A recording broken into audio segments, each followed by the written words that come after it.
It's the Fellowship of the Geek Show, a weekly podcast about comics, the comic book industry, and other geek pop culture. Music courtesy of Manny the Martyr.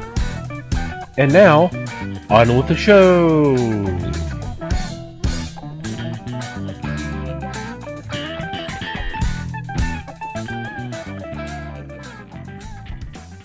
Hey everybody, it's the Fellowship of the Geeks podcast. My name is Thomas Schick, and joining me for this episode is Mike Marlowe. Hey gang. Les Webster. Hello all. And the return of Liz Newman. Yay! Yay! Hello! How's everybody doing? Good. Don't everybody talk at once, please. Much better. Hope everybody out there is doing okay. So, what's been going on in your corner of the galaxy? No, there's a mean little part of me that wants to make Liz go first, but I won't do that. Thank you. So, like I said last week, I had a bunch of Knights of the Dinner Table comics to catch up on, and I got almost to the end of the last one that I had, and I get this nifty new little email from my friendly local comic shop saying I've got another one sitting there waiting for me. Yeah, I know. Good problem to have, right? Right. Just in time. I know. I find it, obviously it was time for me to get caught up, and like I said, I'm almost there, and then I just got to go pick up the new one and all that. And I watched Weresquito, Nazi Hunter. And? I liked it a lot. It was, man, I gotta say, that was a much darker ending than I was expecting. But that was actually a lot of fun. There's some, man, I'm afraid to even try to describe that movie. Just because it should be experienced. I wouldn't want to spoil any part of it. It is, and more so than the other Christopher Mim movies that I've watched, it is a fascinating kind of throwback to like the movies of the 50s. This one is kind of more than that, though. It's got a lot of modern sensibility to it. I don't know if that even makes sense, but it's got some cool like 50s sci-fi movie throwback stuff, but then it's got some very modern stuff going on as well, and that's a good one. That's my favorite so far. Cool. I'm glad to hear that. Oh, some of the names of the movies you guys watch, though. It always makes me curious. They're on Amazon Prime. Amazon Prime. And it was Weresquito? Weresquito, Nazi Hunter. Okay. The movies he does, like you see, are reminiscent of the 50s with the threat of communism or invasions, things like that, and it's just fun. It pokes fun in itself, and because of it, they're really top-notch, cheap movies. It makes me think of like Attack of the Killer Tomatoes, or the clown one. What was that one? Killer Clowns from Outer Space. There you go, Killer Clowns from Outer Space. Yeah, but I mean, you have to remember that those were made in the 80s, and so there's a different vibe. You're right, it's kind of the same concept, but it's a different vibe. Okay. I'll have to check that one out. That sounds pretty interesting. All right. How about the rest of you? Well, I had a little bit of a chance to catch up on some reading. Just a little bit. And I finished off White Knight. I know we picked that and talked about it and everything else, but I have to say, I was really impressed. I cried at the end of this thing. Wow. But I have to say, now that I've read the whole thing, I don't think this was a Batman story as much as it was a Joker story. It kind of gave us some insight to him that we've never really gotten other than the crazy, want to kill everybody and laugh about it kind of Joker. So I really enjoyed this. I was kind of sad that it's ended, you know. So definitely have to pick that one up and trade, because I've been telling everybody about it and been getting my copies. You know? Yeah, that was pretty good, though. That's the only thing that's really sticking out in my head right now that I've read. But Cool. Yeah, like I said, that one, I have to definitely say 2 thumbs up on that one. Cool.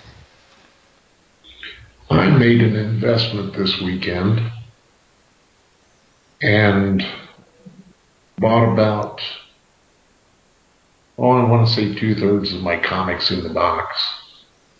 Haven't been able to read them. Oh, yeah. I'm surprised you were able to take them home. He had to rent a U-Haul. Right? Yeah, it was just one of those back it up type situations. Yeah. That's exactly it. That's cool. So you'll have a lot of reading. Whenever he has time for it. Right. Yeah, that's going to be the thing. Yep. I've been trying to take and at least put like 4 or 5 of them in my car. That way, if I'm sitting somewhere or, you know, I get some kind of reading done instead of watching Paw Patrol or whatever they have playing in the back, you know. So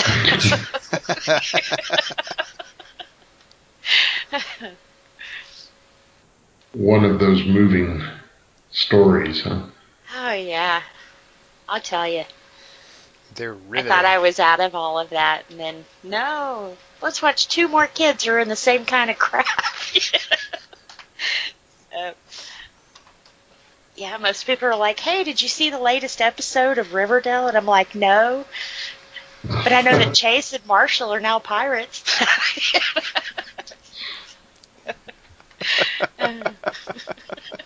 Do they get this puzzled look on their face then, or?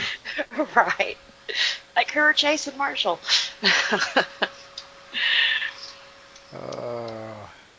Yeah. What a hoot.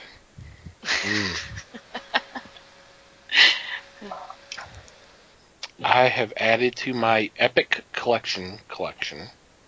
Say that 3 times fast. No. 3 times fast. That. Anyway,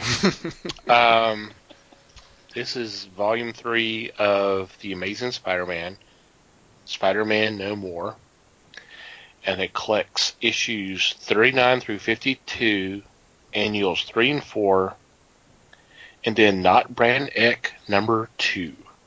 Ooh. And the thing is, this is when John Romita Sr.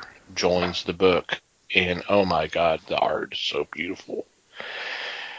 But this contains the first appearance of Rhino, first appearance of Shocker, first appearance of Kingpin, which some people may not remember that he was originally a Spider-Man villain and then kind of moved over to Daredevil. And although he's one of those that kind of floats around for all the New York-based heroes, which is basically all of them.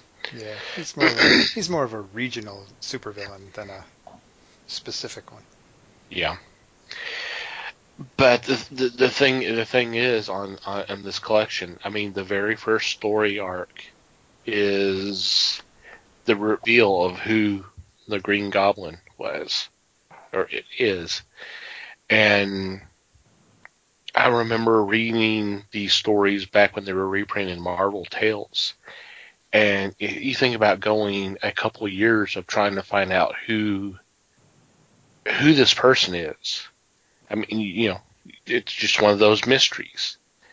and then when they actually revealed it, you go, oh my God, that's something that kind of is not done nowadays. I mean, if there was a quick reveal, or it may be for a couple of months, but not something that lasts as long as a year or so. And I just don't know if that's something that would be done nowadays. But really good read. Of course, this is Stan Lee still writing the book at this time. And it's fun, and like I said, it's very beautiful art by Romita Sr. And the first full appearance of Mary Jane Watson. Because up until then, you just caught profiles, or you see her face may be obscured by a lampshade, but she's talking and that kind of stuff. And then basically, when he was still stalking her, he wasn't stalking her. Whatever. That was also the first appearance of John Jameson, right? Yes, I believe so. But you've got that famous image, and then the dialogue. Face it, Tiger, you've just won the jackpot. Yeah. Well, I will say this: I reacted the same way you did with the revealing of the Goblin. I thoroughly enjoyed the run of The Mystery of Mary Jane. You had, like you said, the Rhino, the Kingpin, and John Jameson. Yeah, the return of Kraven the Hunter and return of the Lizard. I mean, there's a lot of classic villains in this collection, and it kind of got me thinking. And this may be something we may discuss on a future podcast, of who has the best rogues gallery. That may be something we want to discuss down the road, because there's some of our heroes have some really neat and impressive villains. Mm-hmm. And because I started thinking about that, I'm like, I don't know who I would pick over another hero. Because I mean, Batman has a really good one, and we don't really want to get into this week, but Flash, Spider-Man, obviously, and some of the others. But that may be something we need to pencil down for a future episode. Might be fun to discuss. Yep. Sounds good. It does. Alrighty. Before we get into this week's topic, I want to take a couple of moments to thank our sponsor, the fine folks at Things from Another World, for supporting the fellowship. And right now, in addition to their evergreen deals of 40% off comics, statues, toys, and merchandise, 30% off select pre-order manga titles, and 50% off Nick and Dent comics. They are running until May 31st, 2018. Free shipping on orders of $40 or more on in-stock comics and graphic novels. Now, if you want some more information on how you can qualify, go to our website, www.thefellowshipofthegeeks.net, and click on our sponsors tab, and you'll see all the information.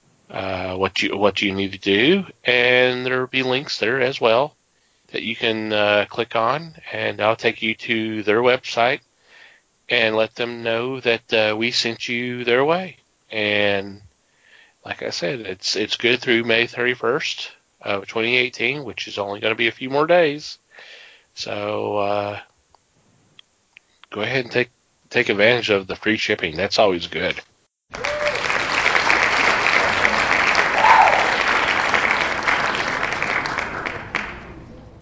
Alrighty. For this week's topic, since we've had fun with this, the previous times with the Adam West Batman, the Linda Carter Wonder Woman, and Christopher Reeve Superman, I figure we put our casting caps on again and continue the Tim Burton, Michael Keaton film franchise. Obviously, we would bring Billy D. Williams back for Two-Face, since that was already kind of set up in the first film. And honestly, I felt that was a crime that we never got to see that happen. Crime. That's funny. Huh? Yeah, crime. Crime. Yeah.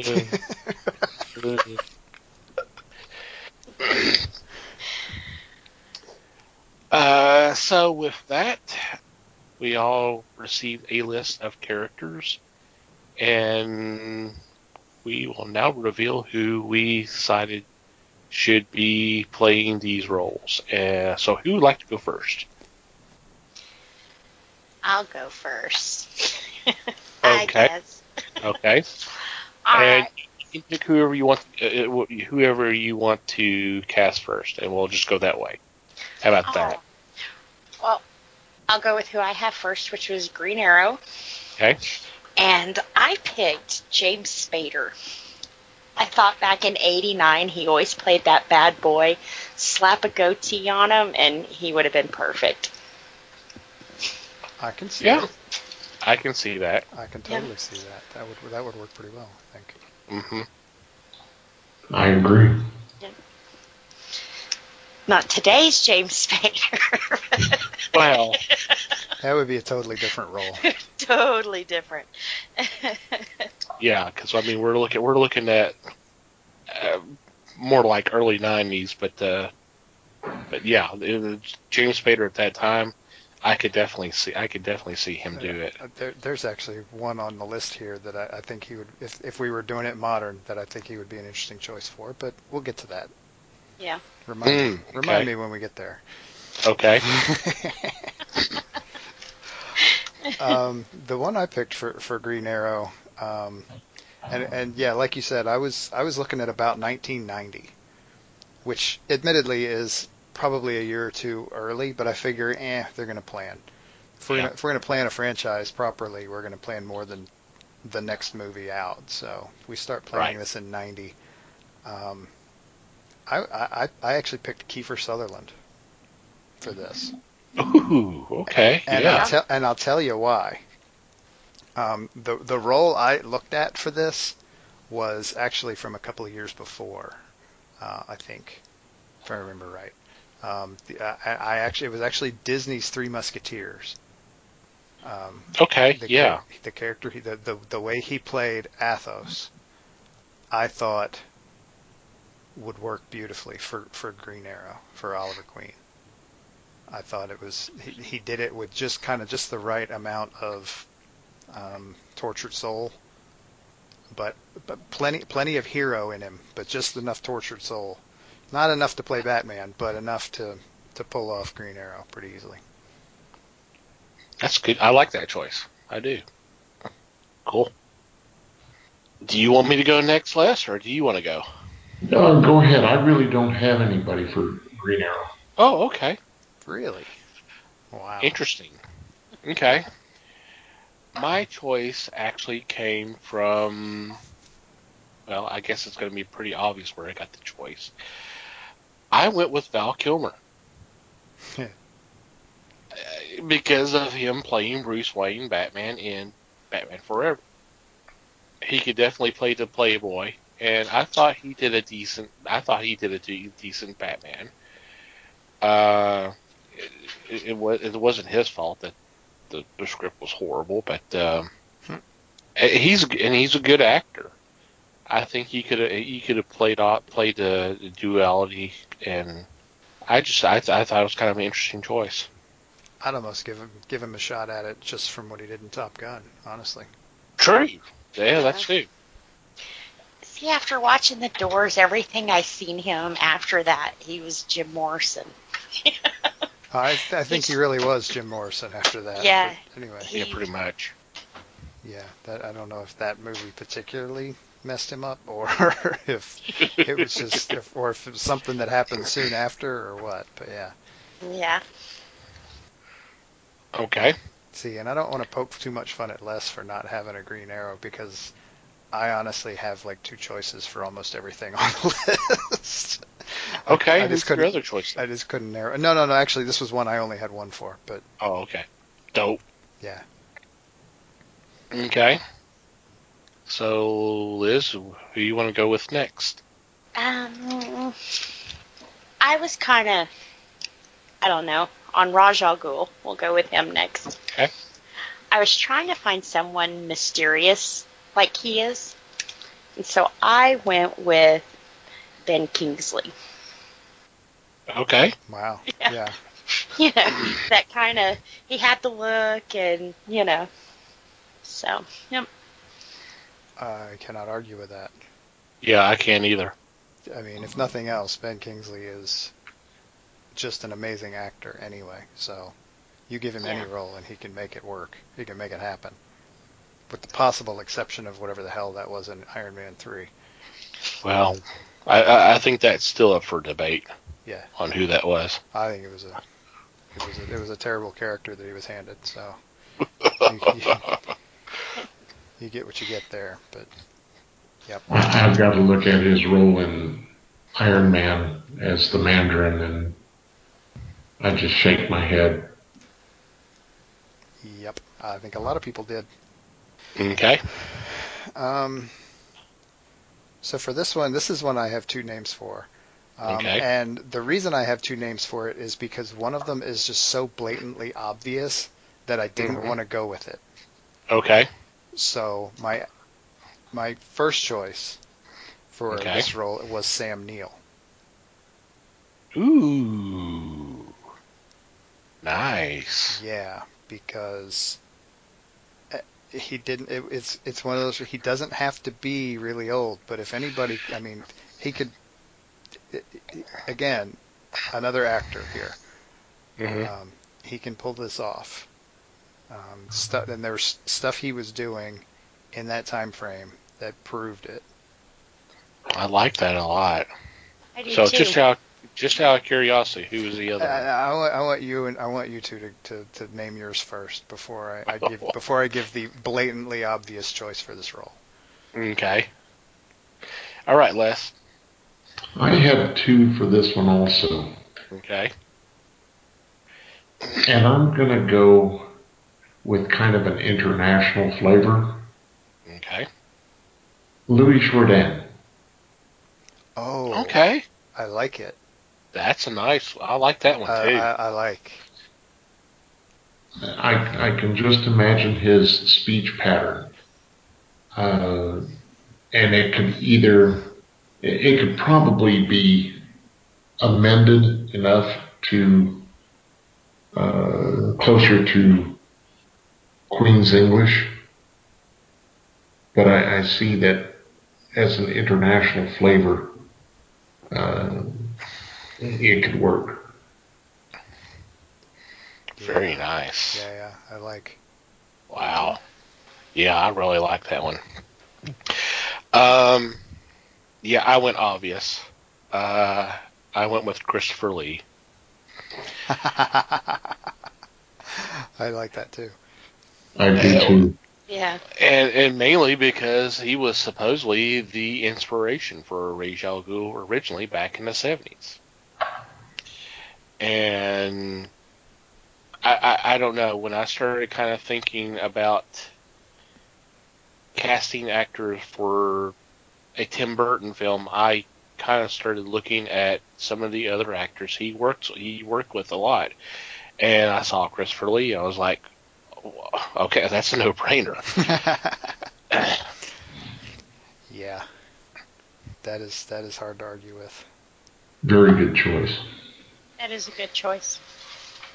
Alrighty, Mikey. Yeah, my obvious one on that one was Jeremy Irons. Ooh, yeah. Yeah, it's like, Yeah. okay, no, that's too perfect. I can't use that. Yeah, that's a really good one, too. Yeah. It is. And the other easy one to slip into on this one would be just let David Warner do it. Yeah. Of course, this is like a little bit before the animated series, at least the way Yeah. I was looking at it, like I said. But Yeah. yeah, he could do it. I mean, and we're all familiar with the voice at this point, so. Oh, definitely. Okay, Liz, what's your next character? Let's throw a girl out. We'll do Poison Ivy. Okay. So I was thinking sexy and alluring, and went with Phoebe Cates. Okay. That's funny. Remind me. That's possible. Yeah. That's it. Go ahead. Yeah, I think that's very doable. Yeah, that's a very interesting choice. That's not one I thought of, but that would yeah. Definitely. By this time period, she wouldn't look 18 anymore, so Right. I think it would, yeah. Yeah. I like it. Okay, Mikey. My main choice on this one was Lauren Holly. Ooh. She's even kind of a redhead. Yep. True. Anybody can be a redhead, though. I agreed. Agreed. But some people can pull it off better than others, and I mean, she was proven to be able to pull it off pretty early on. Yeah. And I think she's got the look enough that it would work, and she can act too. That doesn't hurt. Yep. I can see that. Okay, Les. Once again, I have two people. I'm going to go with the non-actress, Okay. Adrienne Barbeau. Sorry, but she stunk up the screen in Swamp Thing. And I thought it was yeah. his co-star that was stinking it up because he was actually from the swamp, but okay. It was just one of those times. I'm sorry, but I had such a hell of a time remembering actors from this era. And that was one of my choices. The other one was Kari Wuhrer. She of the old TV show Sliders. Yeah. She did something else after that too. I'm drawing a blank on what it was, which was she also did a really good job in that too. But yeah. She was she was on an MTV Yeah. game show. Yeah, Remote Control. So I just, as far as alluring, I thought she was a fit. Oh yeah. Mm-hmm. Very much so. Yep. Yeah. The other one, the one I passed up on for this was Sean Young. Just mainly because she just kind of went so crazy about the Catwoman thing. But otherwise, I think she could have done Poison Ivy just as well. Yep. True. She probably would have been better suited for it, honestly, than she would have for Catwoman. Probably, yeah.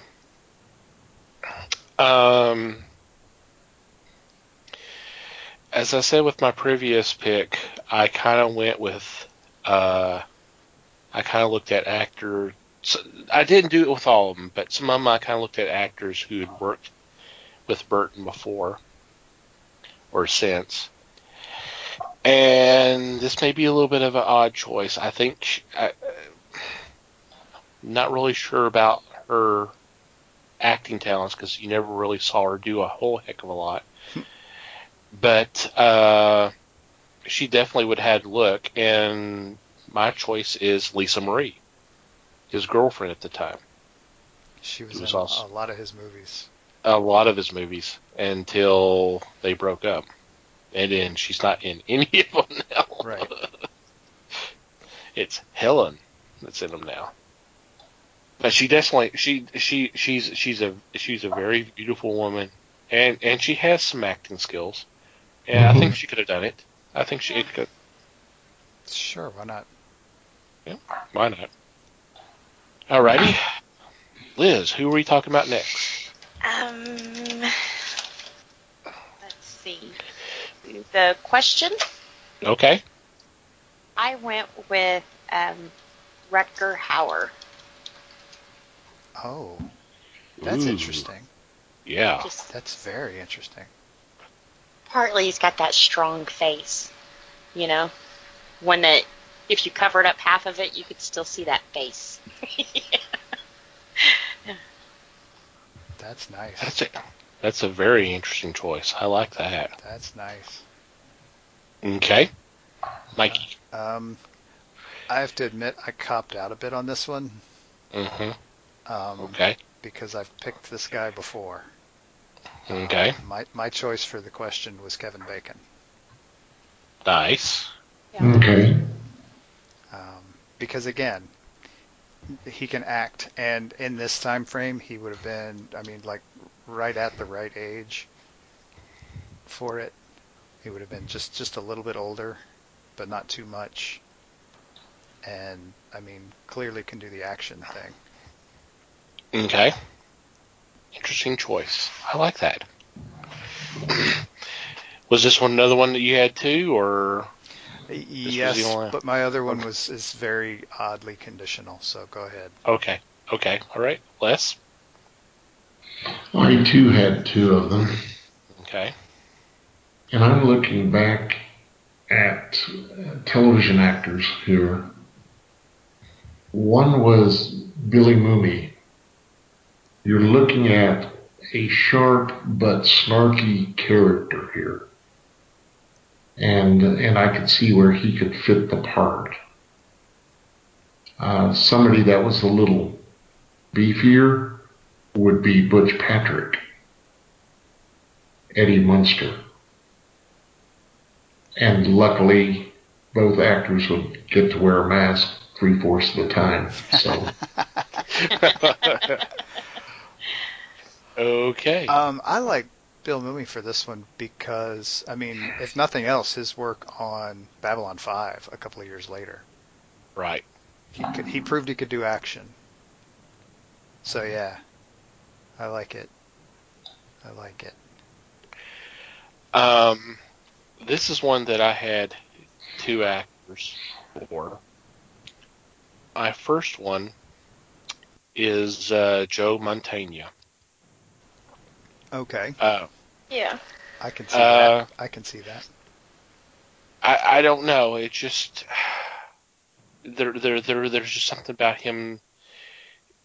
I don't know. Just the voice is one thing, because I mean that's what you're going to have to rely on when you consider that the question has no face. You figure you're going to have no, or just, they're going to have the masks or that kind of thing. So the voice is going to have to be the thing. And he's a heck of an actor anyway. The second one also has a great voice to do the character because he's already done the character, Jeffrey Combs. I love it. I love his voice. I thought that was such a great casting for Justice League Unlimited for him to be the question. So I'm like, okay, well, you just take him back about 10 years or so, back or 10 years back, and there you go. Mm-hmm. And that would put him a few years after the Reanimator stuff. So, Yeah. So he was around. Yep, exactly. Yeah, I like him for that. I really do. That's nice. Yeah. My second choice for question was actually, it was a Renee Montoya choice. Okay. And the reason it's a kind of a wonky thing is because that didn't happen until several years later. They didn't, that the whole 52 thing didn't happen until 2007, 2008, somewhere in there. Right. But I thought in that time frame, an awesome, or possibly the only real choice for the Montoya question would be Jeanette Goldstein. Oh, yeah. Oh, yeah. I like that a lot. Yeah. You have to go with Vasquez. You have to. Yeah. There's just Yep. there's nobody else there. Yeah, it surprised me a long time ago when I first realized that the actress that played Vasquez also played John Carter's foster mom in Terminator 2. I'm like, that's the same actress? I would never have figured that out. She was in quite a bit of stuff in that time frame. Yeah. She's a good actress. She could definitely pull that off. Definitely. Totally. I really like pretty that. much just has to channel Vasquez. I mean, that's all she has to do. Yeah, really. Maybe give her a little more chip on her shoulder. That's about Yeah. it. I like that one a lot. Okay, Liz, who's next? All right, we'll go with the Scarecrow. I picked De Niro for this, just because after seeing him in Cape Fear, he just kind of creeped me out so bad. I mean, everything I see him in after that, he creeps me out, even if he's a good guy or whatever. So I figured with the Scarecrow, you'd kind of want somebody to invoke that in people. And since he did that so well a couple of years later, but I think he'd make a good Scarecrow. Okay. He is what my nightmares were for a long time. Which he's still why I look under my car. Which fits that character perfectly, really. Yep. I like that. Yeah. It's hard to say. It's hard to say no to De Niro, honestly. Come on. Yeah. You could stick De Niro in there playing Robin, and he could do it. Yeah. So. That's true. Yeah. I'm not so sure. Yeah, Les was still waiting for Damon Wayans. After seeing Stardust and De Niro in that, If nothing else, it proves he can act. Mm-hmm. Oh, yes. Yeah. Not that there was ever any doubt about that. Range. Yep. Okay, Mikey. I did not necessarily go the range route, but I definitely went the crazy route. Okay. I went with Gary Busey. Oh, yeah. Yeah, you went crazy. But back then, it was a very controlled crazy. It was a very, somewhat restrained, sometimes even barely restrained crazy, and I think that's exactly what you want for him, for Scarecrow. Is you want somebody who seems like they're on the edge. Yeah. And Interesting choice. I think Gary Busey can do that easily. Yeah. Not to mention there's a bit of a look involved here. Mm-hmm. Okay, Les. This, too, is one that I passed on. Really? So, yeah. Okay. Just could not come up with that time frame. Okay. For my choice, I thought about the fact that he's kind of on the lean side, kind of somewhat tall, and thought about the fact that he is kind of that he's a scientist, but can be weird as well as evil. So I went with Jeff Goldblum. I thought you were going to say something about Bill Nye there, but anyway. He'd make a good Scarecrow. Oh, yeah. Well, either one. Yeah, you go either way. Yeah, but no, I like Jeff Goldblum. Me too. Yep. He's not the screaming crazy, but Yeah. I can see him doing crazy. Yeah. He would be. He could, if he could play up the neurotic even more than crank the neurotic up to 37. He could totally do it. Yeah. Did you have another choice, Mikey, for this one? No, or? not for this one. Okay. Okay, Liz. All right. So the Huntress. I went with. Okay. Yeah, I have Diane Lane from The Oh, Outsiders. yeah. Okay. Yeah. Well, I can't. I like that. Sorry. Just don't call her Martha. That's right. Why did you say that name? I like that. I do like that choice. Yeah, me too. Alrighty, Mikey. My primary choice for this one Mm-hmm. was I was kind of looking at the whole action thing Mm-hmm. because Huntress kind of was going with the whole vengeance vigilante thing, and I went with Gina Davis. Okay, that's cool. And I may sound crazy for that, but if you've ever seen the movie The Long Kiss Goodnight, Oh God, yes. you'll get it. Yeah. That I can't think of anybody else who could do the whole revenge, beat the piss out of people thing than that character. And so that was right where I went. I can see that. Yeah, I definitely could too. Les. For the Huntress, I have two. One is pretty outlandish, Okay. and that's Bo Derek. The other was a little more reasonable, and that again was Kari War. I can see her taking one role of the other. Okay. If nothing else, Bo Derek would look good in the costume. Yeah, and that's what appealed to the male audience right there. Mm-hmm. Yeah, my kind of backup choice for this, which is kind of why I laughed when we were talking about Poison Ivy, was Phoebe Cates. Oh, okay. Yeah. So again, could go in either direction. Yeah. I kind of went a little daring, I think, with my choice. And it could have been influenced by a movie I had seen recently when I was working on this list. And so it's a little out there, and I will admit that. But I think it might be a little intriguing. I went with Lena Olin. Okay. Yeah, I could see that.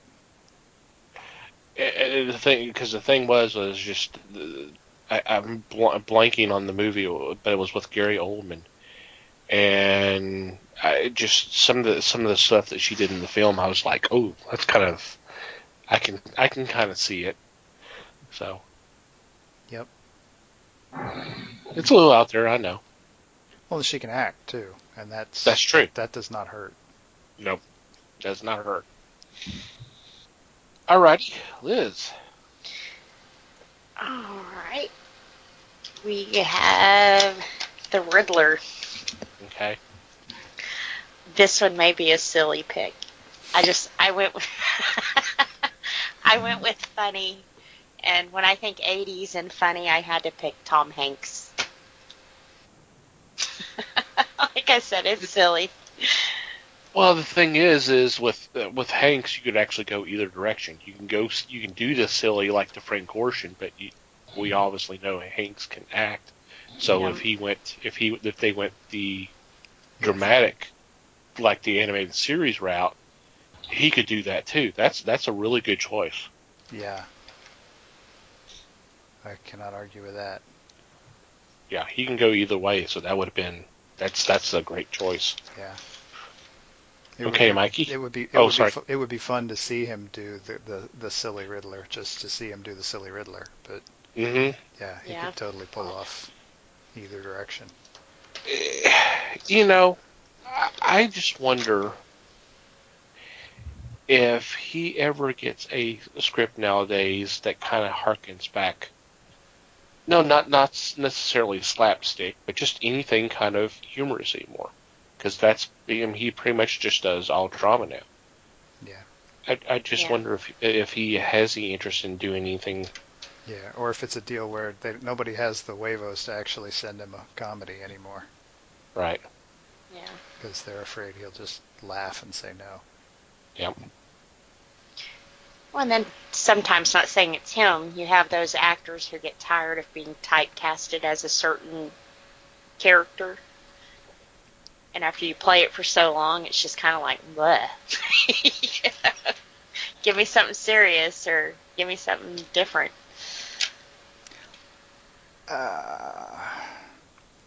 This is going to sound bad, but I'm going to say it anyway. I think if nothing else, it's worth thinking about the idea that he's been, and I'll put it this way, he's been typecast in that serious dramatic role in a way. Yeah. Because, I mean, I'm not going to lie, I haven't seen every movie he's done since Forrest Gump, but, I mean, how different are these roles really? So, Yeah. I mean, typecasting in one direction as opposed to the other, I guess. I mean, which is worse? I guess the one that gets him $20 million a movie is probably the better way to go in his eyes. But, you know, Right. what are you going to do? So what's your choice, Mikey? Anyway, the Riddler, right? Yeah. I went a little unorthodox with this one. And I'm begging that you don't, because I know where everybody's mind's going to go first. Ignore your first thought on this. My choice for the Riddler is Joe Pesci. Now, get Lethal Weapon the hell out of your minds right now. I'm talking about the serious, dark Riddler here. What is a Ute? Yeah. That's No. what crossed my mind. No. Is this for the Utes of America? I forgot about that one. But, no. I'm talking about serious, crazy Joe Pesci. Not Leo Getz and not the guy from that movie. God, I can't believe I'm blanking on the name of that movie. My Cousin Vinny. Yeah. Which actually is a surprisingly good movie. Academy Award winner. But I'm talking about the crazy mobster Joe Pesci instead, doing the serious, dramatic Riddler. Like I said, it's a little out there, but It's an interesting choice. Yeah, definitely. yeah, you're saying that just to Well, I humor won't me. call it funny since it's Pesci, but Pesci can be funny. Like I said, Leo Getz. right, but wasn't he the one, or what? Are you calling me funny? Well, okay. That's what I said. I won't call it funny. Can't believe I missed that reference. Sorry.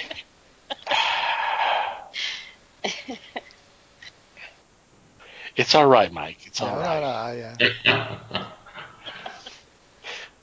It's okay. It's a good choice.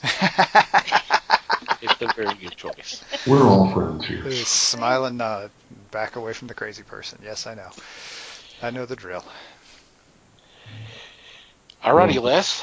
For me, this was another gap.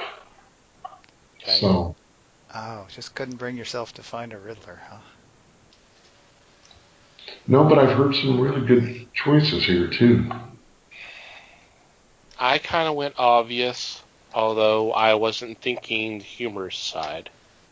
I was thinking more of the, like I mentioned earlier, the kind of the version that we saw in the animated series.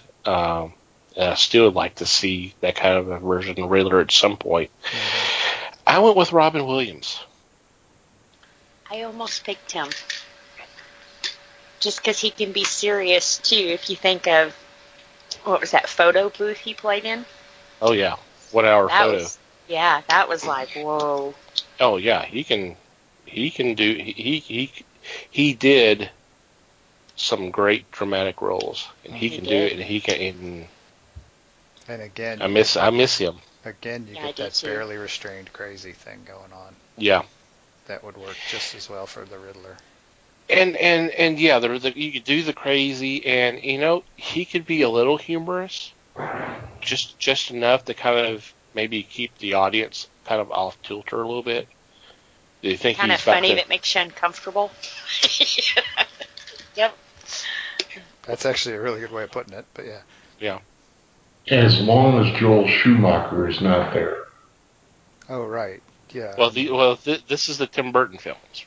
Remember? Yeah, we're talking about Burton doing this, not Not which not is Joel. which is why I think it's easy to. I think you're better off leaning towards the dramatic Riddler Right. anyway, because most of the stuff's going to be pretty dramatic. hmm Uh, And a little off too. Yeah, which is good. My backup for this, and actually I had forgotten this, my backup for this would work for Scarecrow, I think, as well. David Caruso. Interesting. Yeah. Yeah. Just that excessive for Riddler, he could just do the excessive calm thing that is unfortunately probably best evidenced in CSI Miami, because my whole problem with him in that role was that he was just too calm the whole time. Yeah. He was way calmer than anybody should ever be, and not be in a straitjacket. And I think that would work for Riddler. And in a way, it would kind of work for Scarecrow as well. It just would come across differently. I think you put him in a different costume, and I think it automatically just looks different. But anyway. Alrighty. So the final one is Mr. Freeze. So Liz, what is your choice? Well, this one was hard for me, so I picked John Malkovich. Not really sure why, but yeah. I did. No. Yeah. He can, yes. I could. Oh yeah. That menacing thing he does. Oh yeah.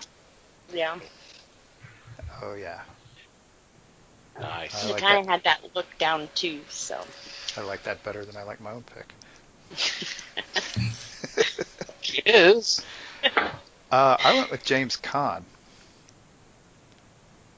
Partly for a lot of the same reason, because he just can do the menacing thing really well. You get in some of his gangster movies, and he does the menacing thing. And That's an interesting choice. I like that. yeah. Cool. Alrighty, Les. I looked at it, and I was trying to think of a tall actor here. Yeah, it'd be somebody that could slip into the skin of the character. And I went with Warren Beatty. Interesting. That is an interesting choice. I can see him reacting to the bat, and definitely not a comedy like the Terminator did. And for his wife, I was thinking Melinda Dillon playing Nora. Maybe just a little backstory, and then all of a sudden she is locked in ice. Interesting. Interesting. I didn't even think of casting the wife. Yeah, I didn't. I'm kind of annoyed with myself for not thinking of that now too, but that's a good idea. Yeah, it is. I went a little obvious, but I was thinking more of of what you were talking about, Les. You mentioned Nora and the backstory of his wife and all that. Mm-hmm. I was thinking more of the pain and the frustration that he would be going through, and channeling that into his into what he was doing. So I thought of Patrick Stewart. Okay. Oh, that's interesting.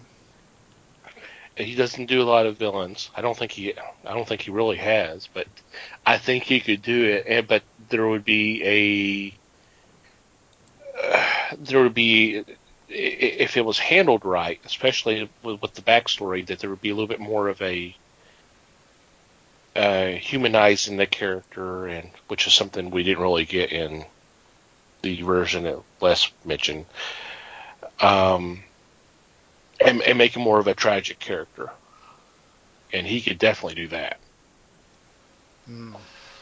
Yep, no doubt about it.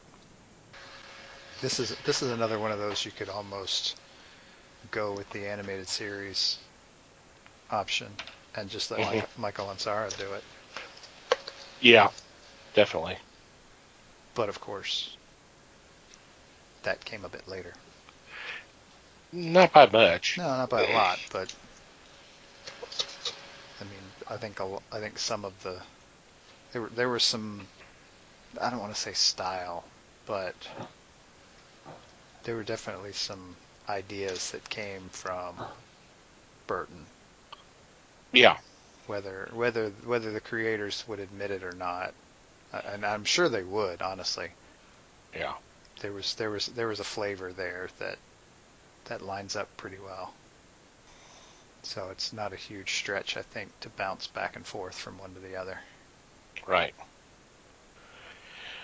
Okay, that was the list of characters that I had sent y'all, but did y'all think of any other choices, or it wasn't required, but I just wondered if y'all did. No. But when looking at a list of actors from that time period, it would have been pretty cool to hear Clint Eastwood as Batman say, "Go ahead, punk, make my day." You could almost hear Batman say that. So.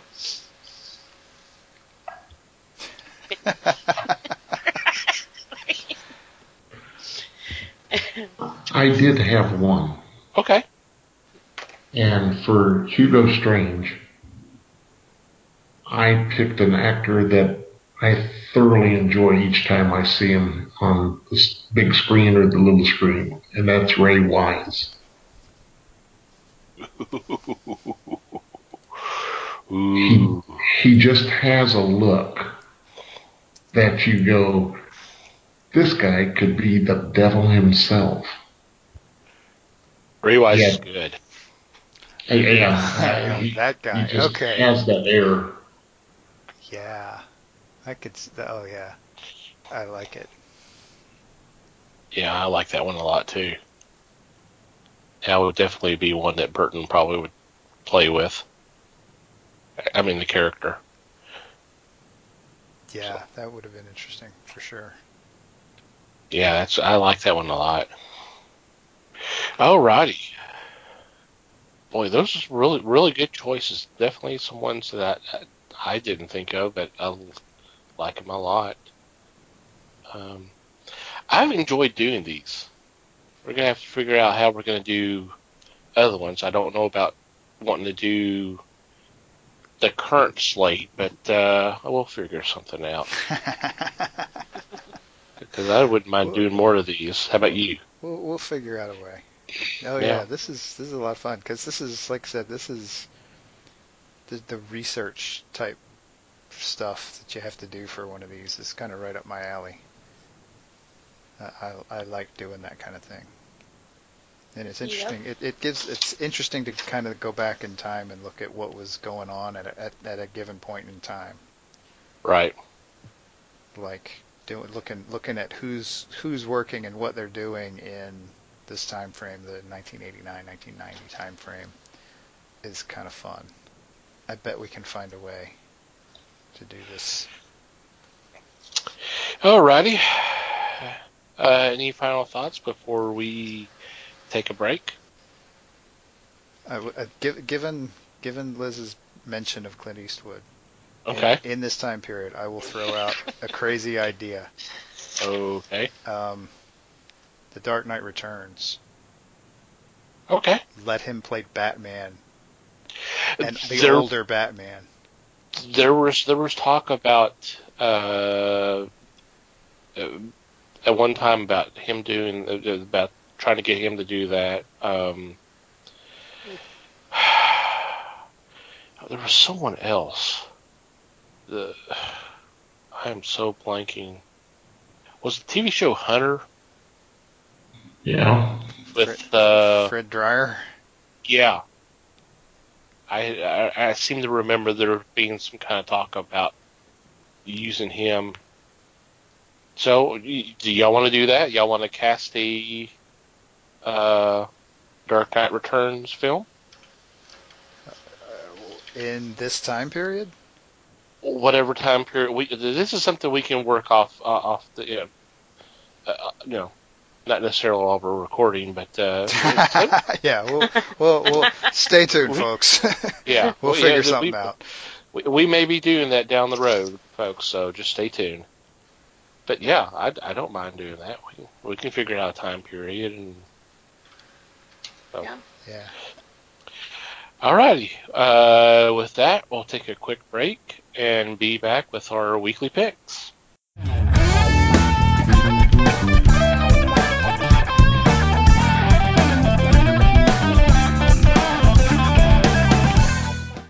And we're back. It is time for our weekly picks, and leading off is Liz. Alright, for my first pick, I'm choosing Batman Prelude to a Wedding, Robin versus Ra's al Ghul. I think this is going to be pretty interesting because Damian, I think he's always been torn between Batman and Ra's al Ghul, and now we'll kind of finally see where he stands with that. And when it all comes down to push comes to shove, who's he going to choose? So, should be very, very good. Yeah, this should be fun. I'm excited about these one-shots, and this is the first of 5, I think, leading up to the wedding. So, can't wait. Can't wait. Alrighty. Yep. Mike. Oh, I'm next. Okay. Yeah, you're next. My first pick is a Dark Horse book, and I am going to go ahead and start the Death Watch on Harrow County. This is issue 31, and this is, according to the notes that I have here, the penultimate issue.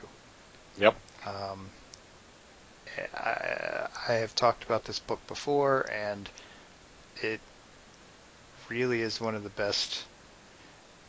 Honestly, I even hesitate to call this a horror story. It's got some supernatural stuff in it, but it's hard to think of as horror for me. It's just a really good story about a young woman who happens to have witchcraft type powers. But I am going to be really sad to see it go, because it has been not only has it been a good story, it's been a consistently good story for a long time. I'm glad that they're going to take it out on their own terms, but like many of the books before it, I am very sad to see it go. So yeah. If you have not experienced this, yeah, you're running out of chances here. But I'm sure all your local stores have the collections, so definitely go pick them up and jump on this final arc. Yep. Yes, sir. Alrighty.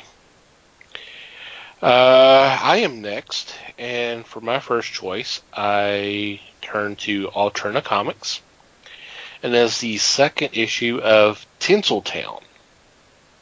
And this is the story of a woman named Abigail. I think I talked about the first issue a month back or so. All she wanted to do is become a cop like her father was. And she has she gets a job working at a studio, and she's under the impression that she is actually a cop, but she was actually hired on as an actress, but she's still trying to go around, and when we left off with the last issue, it was on a cliffhanger, and it was really her first opportunity to respond as a police officer. So it's going to be interesting to see where this goes, and this was inspired by writer David Lucarelli, his mother was an officer for the, I believe it was Pittsburgh Police Department for 20 years. So this was inspired by her story. And the first issue was really good. I'd like to see where this goes from here. Yeah, I really liked the first issue too. Same here. Alrighty. Les, you're up. All right. For my first choice, I bring in 2021 Lost Children. This is a #1 of the series from Titan Books. And it's a story of Detroit in the year 2021. Detroit has seceded from the United States, and a madman is in control. The hope of the city lies with 4 superpowered children, and they plot to retake the city, but their powers come with a price. Using the powers means aging prematurely. So I want to see where this thing goes. They tout it as Escape from New York meets the X-Men. So are they going to be able to retake the city before their powers age them to a point where they cannot react? Or will they be able to take this quickly and as a result save their lives? Sounds That's interesting. pretty cool. Yeah. Yeah. Have to check Definitely. that one out. Yeah, that's a definite intriguing book there. All right, Liz, you're up again. All right. For my last pick, I picked Superman by Mark Millar. This will take all of his works, well, some of his works from Team Superman #1, the Superman 80-page giant #2, Tangent Comic Superman #1, Superman Adventures 19, 25 through 27, 30 through 31, 36, 52, and the Superman 80-page giant #2. Should be pretty good. The main story, of course, is when Justice League and the military declare war on Superman. So, should be pretty good. Told by Mark Millar, of course. So, Of course, it's always fun when you declare war on Superman. of course, you know. Well, sure.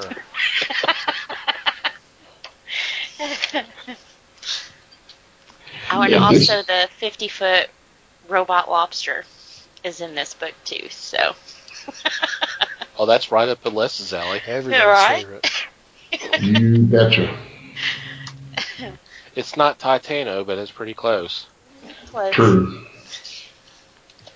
God, I need a 50-foot robot lobster. And not just a lobster, rock lobster. Rock lobster.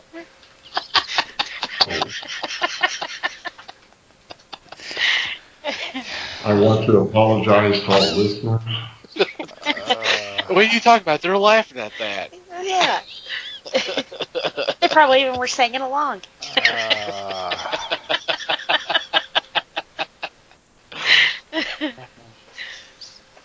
Alrighty, Mikey, you are next. Okay. Never heard of that one. It's a new one.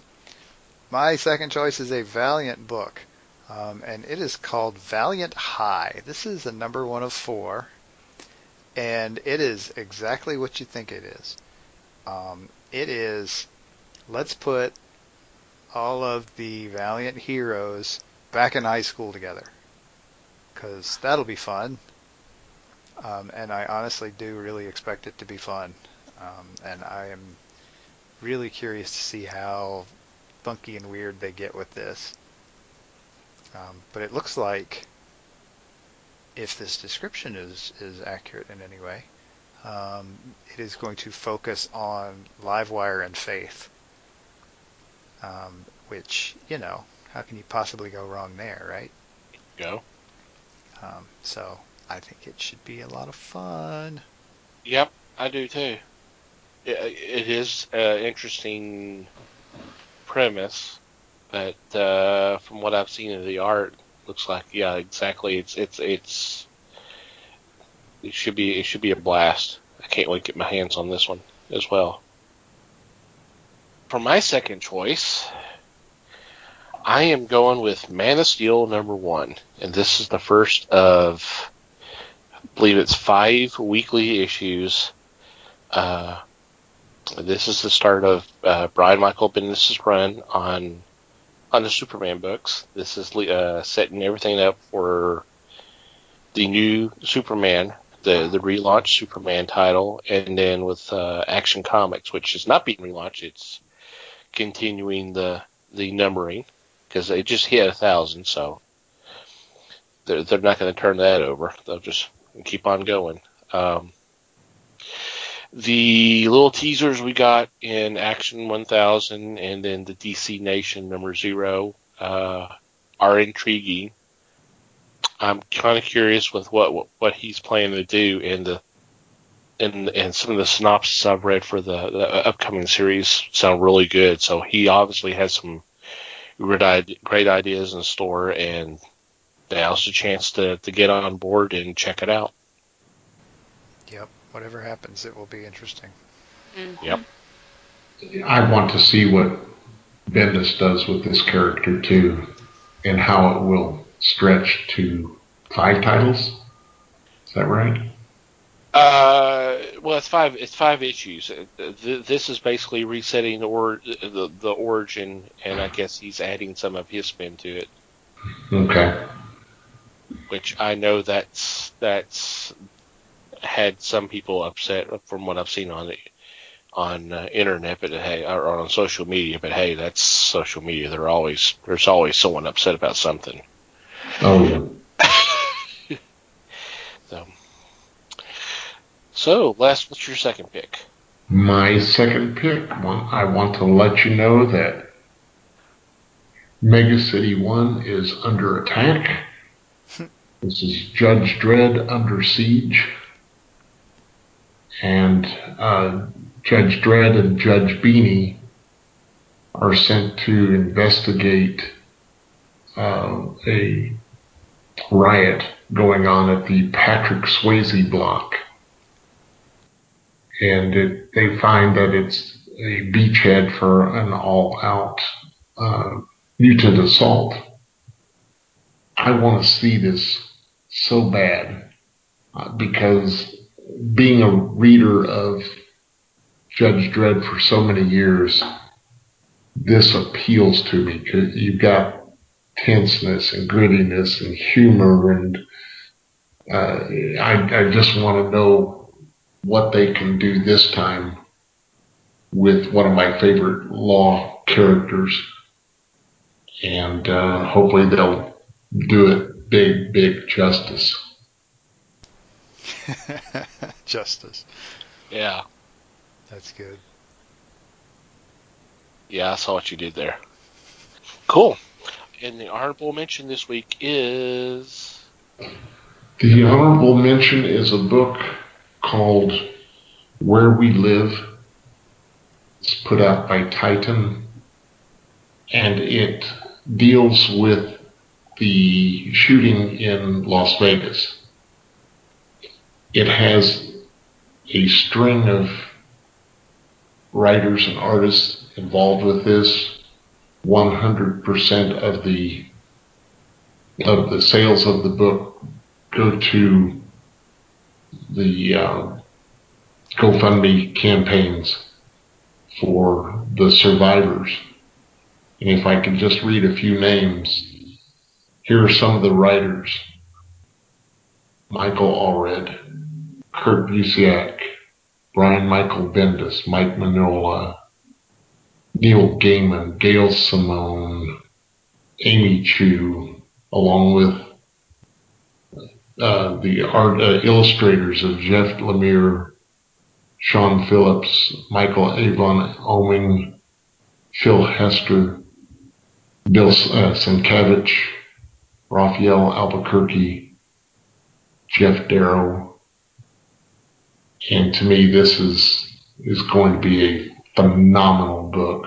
It's going to probably rate high like the book about the shooting in Miami did, I want to say 3 years ago, maybe 2.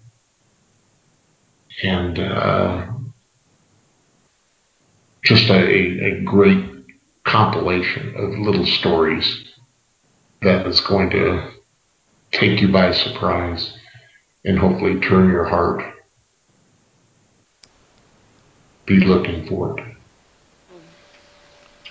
Yeah, I'm excited. I definitely want to check this one out. And as a correction, it's actually put up by Image, not Titan. Ah, okay. But yeah, this has been talked about a lot on social media, and it's finally coming out. And yeah, the list of names that are behind this is, to say it's impressive is a very understated word. Yeah, that's amazing. It is. Yeah. So yeah, I'm excited about checking this out, and it's for a good cause too. It is for a good cause. Alrighty. Any special shout outs or mentions this week? Not me. No. Okay. With that, we will go to our regular shout outs. First of all, Manny the Martyr, thank you for allowing us to use your music for our podcast. We'll have a link in our show notes for y'all to check out their music. Thank you guys. Thank you so much for your support. Second of all, I'd like to thank the fine folks of Potter & Family on Twitter for retweeting and spreading the word of the fellowship. You guys should definitely check them out. A lot of great podcasts out there. All you have to do is just go to Twitter and do a search, #PotterFamily, one word, and knock yourself out. A lot of good stuff out there. Thank you guys for your support. And finally, you, dear listener, thank you for downloading and checking out today's episode. We hope you had a good time. We appreciate your support in the past and your continued support. We value your feedback. If you have a comment, question, suggestion, complaint, observation, whatever, we want to hear from you. And there are several ways you can do that. Email at thefellowshipofthegeeks.net would be the most probably the easiest way, or you can just go to the website and click on the About Us tab, and there's a contact form that you can fill out. We will get that. And you can obviously contact us through social media, and we do appreciate if you would follow us as well. We are on Facebook, The Fellowship of the Geeks, and on Twitter, we're at Fellowship Geeks. That's all one word. And if you like to follow our personal Twitter accounts, please do. Mike is at Mikey Geek. Liz is at Newman_L. And I'm at Tom TC Geek. So just follow us and say hi if you like. Just let us know that you're enjoying the show. And wherever you download and listen to our show, whether it's through iTunes, Google Play, Stitcher, YouTube, iHeartRadio, or Spotify, If you could rate our show, it would be greatly appreciated. And if you have a couple extra moments, review would be awesome too. Thank you. Any final thoughts before we say goodbye? Just thanks, everybody. Thank you, everybody. Appreciate you listening. Thank you, everybody, for listening. I hope you enjoyed the show as much as we did. And until next time, read more comics and support your local stores.